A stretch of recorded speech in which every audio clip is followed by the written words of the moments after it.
Hello and welcome. I'm so glad you're here. You may have come upon this clip because you've heard the term neuroplastic pain or tension myositis symptom or nociplastic pain, and you're curious if this could apply to you. So you're in the right place. We're going to break it down in two different videos talking about symptoms, patterns, characteristics that increase the likelihood that your pain has a neuroplastic component. So as I speak, it might be helpful to have a pen and paper nearby so you can jot down the things that resonate, that are true for you. In the neuroplastic community, we call this building an evidence checklist. And so this can be helpful for you when you start to doubt that you have neuroplastic pain. It's also something that is helpful when you go to a provider to explain why you think that you have this type of pain. So before we jump in, I want to put out there that we cannot say you have neuroplastic pain if you haven't had a thorough medical workup. So even if you came to me with all the symptoms and patterns of neuroplastic pain, if you hadn't had a thorough medical workup, we would not even start to turn over that leaf of investigation until we can make sure that there's not a fracture, a ligament tear, an infection, a tumor, etc. So that is always step number one. Neuroplastic pain is a diagnosis of exclusion, meaning we have to exclude the fact that there's no structural issue first. So that's step one. Now let's talk about the characteristics of pain itself that are consistent with neuroplastic pain. So if your symptoms started around a really stressful period of time or right after a big stressor, so I've seen plenty of patients with pain with symptoms that have flared right after a wedding or when they're planning a wedding. Even though this sounds really fun and exciting, there's a lot of stress involved in this, right? Another common thing is during relationship changes, so divorce, during breakups. And then something that I probably see the most commonly is when people are in a work environment that is extremely stressful and demanding, because that's every day of the week. They're going into an environment where they feel stressed, and that puts a lot of taxation on the nervous system. So thinking back to when did my pain start, what was happening right before, what was happening around that time, right after, is a key part of the diagnosis. So the next piece we'll talk about is symptoms that persist after an injury is healed. So most injuries will heal on their own or with some intervention. The body is resilient, it knows how to heal. If everything looks like it has healed properly, yet the pain persists, that is a really common sign of neuroplastic pain. So the brain has learned this pain pattern because there was an injury, but now the injury is healed and the brain is kind of stuck in this learned pain pattern. The next symptom we'll look at is symptoms that move, travel, or shift over time. The other piece of this is if the quality of the pain changes, meaning like it started off really like dull, now it feels fiery and burny, sometimes it feels sharp. So if the quality of the pain is changing over time, and that can be within the span of the day or within a span of weeks to months, or the location is shifting over time, and again, same time frame, over a day, over weeks to months, this is consistent with neuroplastic pain. Because if I had a tumor in my shoulder, and there was a structural reason for my pain, it's unlikely that I would start to feel pain over on the other side. The pain is going to stay where the structural injury is.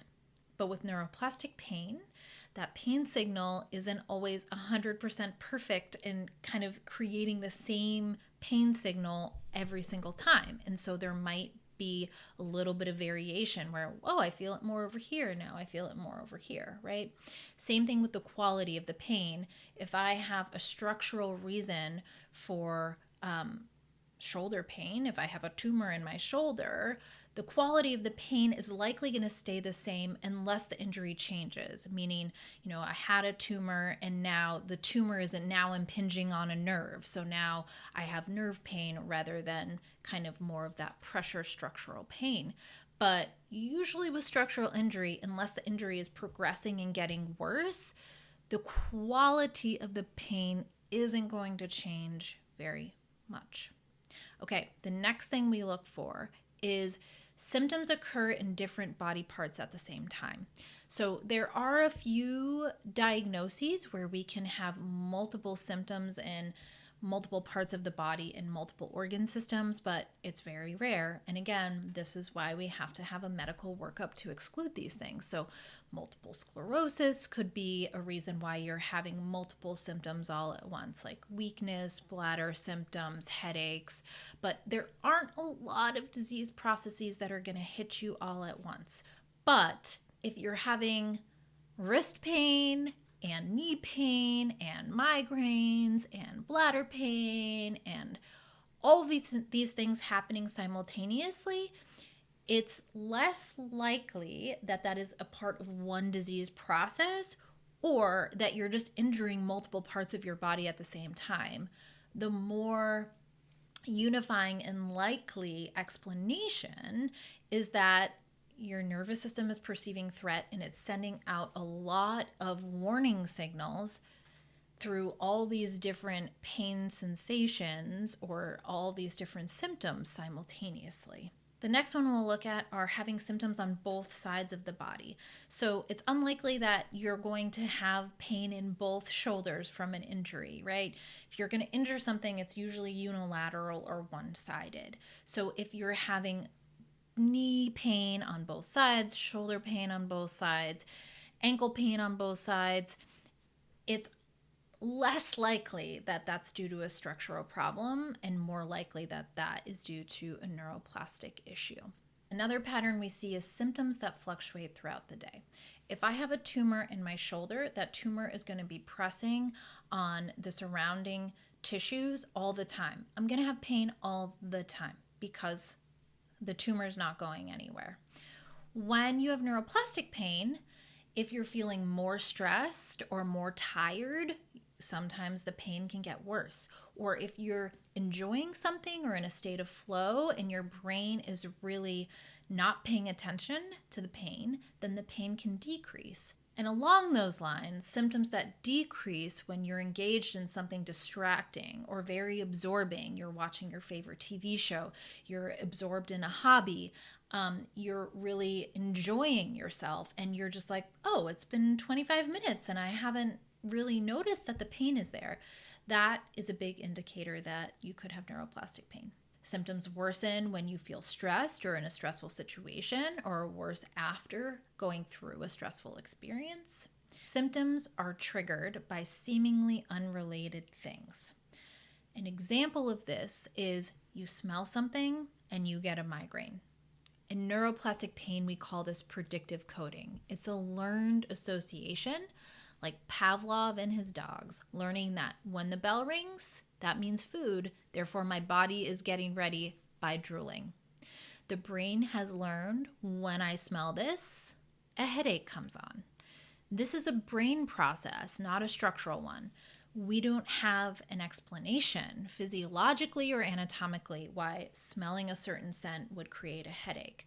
But when we study how the brain predicts threat, we can clearly see why the brain is creating that loop. I had a client who had pelvic pain, lower back pain, and he had learned somehow along the way through experience that sitting on a chair that was wooden or hard was safe, but sitting on a chair that was cushiony or sitting on the side of a bed was unsafe and would create pain. So anatomically, structurally, it doesn't make sense that sitting on something really hard would not precipitate pain, and sitting on something with a little bit more cushion and comfort would, but that was what his brain has learned. His brain learned that sitting on something hard was supportive and was not going to cause pain, and sitting on something comfortable would.